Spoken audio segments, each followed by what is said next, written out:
It's been raining for months. Let's talk about wet weather fire lighting. This is old man's beard. Some even call it witch's hair. Now, this stuff soaks up water and humidity like you wouldn't believe. It is very hard to light, if not impossible.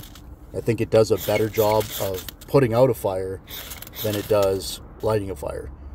You can see here I made several attempts to get this going with the ferro rod. A few times I could get it to kind of light, but I couldn't get it to burn sustainably. It's a very poor choice. Now we're going to move on to birch bark. Birch bark, generally speaking, is awesome. But when it's this wet outside, it requires different preparation than normal. So this stuff here I kind of worked up in my hands like you would normally. I did manage to get it to light.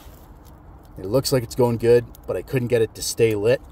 So I moved on to a different specimen from a different tree, just to show that I'm not favoring one particularly poor example. And, you know, this one didn't take either. So now I moved on to a piece of birch bark that I harvested from a dead birch that was lying on the ground. I scrape it from the outside going to the inside, and the reason for that is the layers on the outside are a lot thinner, working their way down to the thicker layers of the bark on the inside. This stuff lights pretty easily, even when the outside is soaked. And then I can get bigger pieces going and I can sustainably light a fire. Moving from there, we're going to talk about feather sticks. Feather sticks is one of the best ways to get a fire going in poor conditions. Even when the outside of the wood is wet, you can make a good feather stick and you can get that fire lit with a spark.